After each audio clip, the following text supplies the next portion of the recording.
It was not spectacular, it was not show-stopping, there were no punches felt around the world.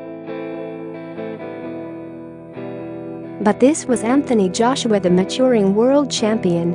This was Anthony Joshua, still learning the game.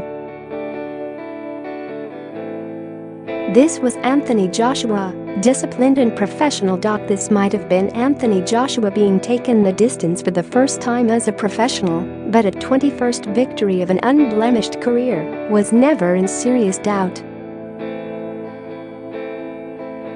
There was never really a moment apart, maybe from when he landed a right hook in the penultimate round, when a spirited, quick, and durable Joseph Parker seemed capable of producing an upset.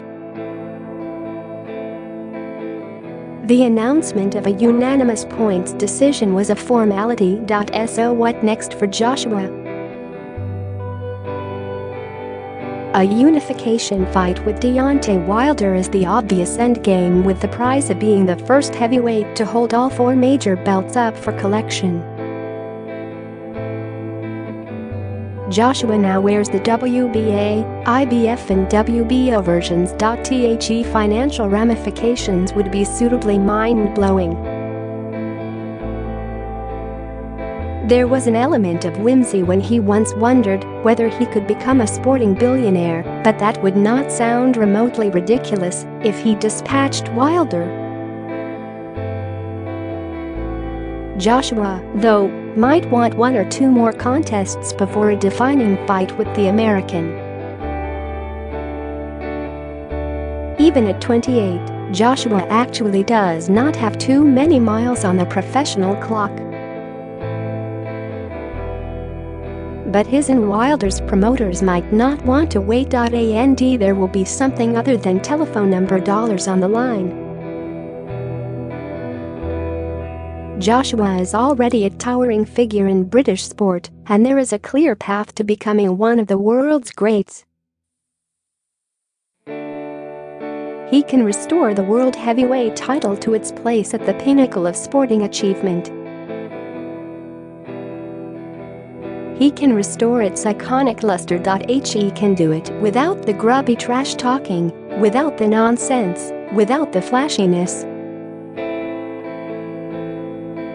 This is a fighter whose amiability has struck a chord with the public. It is only a small thing, but no selfie is too much trouble for Joshua, no interview a hassle, no word begrudged. Joshua's final position in any lists of greatest sportsmen and women is still conjecture, and, right now, he will surely just take time to savor this win, and might even allow himself to luxuriate in the adulation and reflect on a gamma play that was carried out adroitly. Early on, there was a distinct hint of caution, Joshua not landing anything of substance in the opening couple of rounds, while easily keeping a fast-working Parker at bay. But in the third, Joshua became a touch more expansive, even if the most painful blow was landed by Parker's head. It appeared to do some damage to Joshua's eye, and that appeared to give him a sense of greater urgency, a crushing left uppercut early in the 5th giving Parker his first moment of very serious discomfort. To Joshua's obvious surprise, it was soon reciprocated by Parker's sharp right hand. That prompted Joshua into a spot of verbals, a sign that he was a little rattled ahead of a brawling 6th round. If Joshua had not known he was up against a very serious opponent, he did by the halfway point of this fight. There has been respect ahead of the fight, and that can only have been cemented during it. Joshua's professionalism certainly showed Parker respect, but you always felt he had too much for the New Zealander. He was not helped by meddling referee Giuseppe Corderin, who, bizarrely, did not seem overly keen on the fighters fighting. It wasn't pretty at times, and one cut to Parker's eye was caused by an accidental but raw Joshua elbow. There were no complaints from Parker, who conducted himself admirably during the build-up in the fight. He never really looked like having the armory to beat Joshua, but his career is far from over.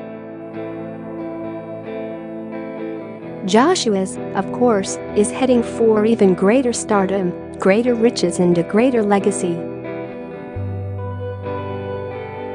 A few cheered when the final bell sounded, but that was for the referee than the fighters. And it was certainly not for Joshua. Disciplined and professional, a true champion.